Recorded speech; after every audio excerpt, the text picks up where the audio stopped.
Well, Kevin over here. Obviously, we saw you just recently in March over in London, welterweight fight. You said you didn't really know if you're going to do middleweight, welterweight. If you were going to go to welterweight, probably needed a bit of time to cut down. So I guess just how's life been? How's camp been? How's preparation been for Vicente at welterweight? Things were good. I thought I was going to fight once and then didn't fight that fight, so I just kind of stayed in the swing of things. I had this grand slam I was going to hit for the turkeys. I couldn't hit my grand slam for the turkeys, so I only got to kill like one turkey. So it's been a shit show, but it's cool. So it was good, but also a shit show, is what? Yeah, I mean it was chill. I didn't get all my side quests done, so that's kind of fucked up. What was the fight that you almost got that you had to? I had the Baratas fight, but then Gary's popular ass came and took it. So fuck. Was that an annoying, like maybe even mentally, kind of like you thought you had the fight and then all of a sudden you didn't have the fight? Nah, I'm used to it. That's been my whole career. They say, Kev, we need you. I'm there. We don't need you no more.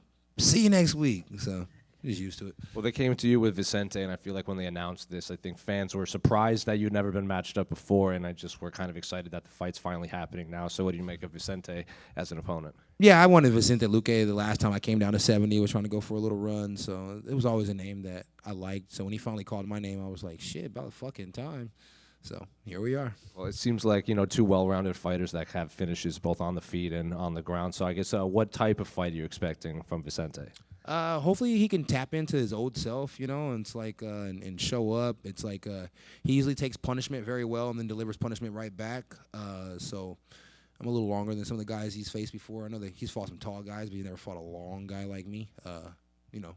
So it's like I expected to go my way 100%. Had this been a few years ago, then I'd probably tell you it'd be a true barn burner. But I'm gonna say a barn burner so the fans will be happy. But 100% my way. So when you say you hope the old Vicente comes out, is that because like the last few fights, maybe like especially like the Buckley fight, I think people kind of talked to, he didn't look like the Vicente of old in there. It was something else too, but it wasn't just the Buckley fight. It's just certain little things that Luque does, and I've seen a couple interviews where he said a few things. It's just he doesn't even believe he takes punishment as well as he used to. So it's like when a guy's known for taking punishment and then delivering punishment, it's kind of sad to see that start to fade away.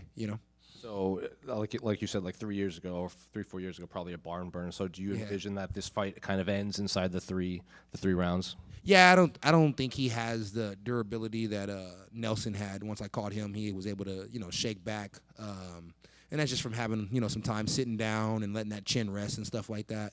So, no, I plan on going out there touching that thing early, and I don't think he gets back up. How many fights do you think you get into this year, like by the end of the year? So I thought you were going to ask me this weekend. It is new. By the end of the year, I think for sure I'll hit that. I think I'll for sure hit 5 to 6 fights before the year is over with. I mean, realistically, it's like we're already at 3, and it's like 2 more would be easy as hell. 3 more is really idealistically I could do, but that just means I'd have a really busy year, and that means next year probably wouldn't be as busy. I mean, the Noche card just got moved to Texas. The Noche card did just get moved to Texas, but until Texas figures out their legalization of marijuana, it's kind of hard for me to fight there. They don't want you to smoke a whole month out from the fight, and that's difficult, And it's like I still have a life to live, so I got to smoke my weed. And then just last one for me, your reactions to the new champion at welterweight with Jack, a guy that you had history with. Oh, yeah, I think it's amazing. I remember I said a while back between Duplessis and Bilal, which one was a better champ to watch, and I think that, of course, Homer Simpson over there, freaking dude's fucking wild, but he's such a fun person to watch fight. Duplessis is a better champ to watch than Bilal, so it was pretty cool to see Bilal lose the belt. I thought Bilal was going to lose the belt regardless. I've been said a long time ago when Islam was teaching him how to hold the belt that if it wasn't somebody else that'd take the belt from him, it'd be Islam. So I thought Islam was going to come up regardless and take it. What did you make of that fight between Jack and Bilal? Because I think even fans were surprised at maybe just how exciting it was between those two. I mean, Bilal's best win to me was Sean Brady. I was shocked that he ever beat Brady, but I've never thought the world of Bilal. It's like he's a hard worker. He puts in the work, but I mean, camps boil down to who's going to put in the most work, and as long as you outwork Bilal during the camp, you could damn sure outwork him in the fight. So it's like that's all he really has is work ethic. Kevin, right here.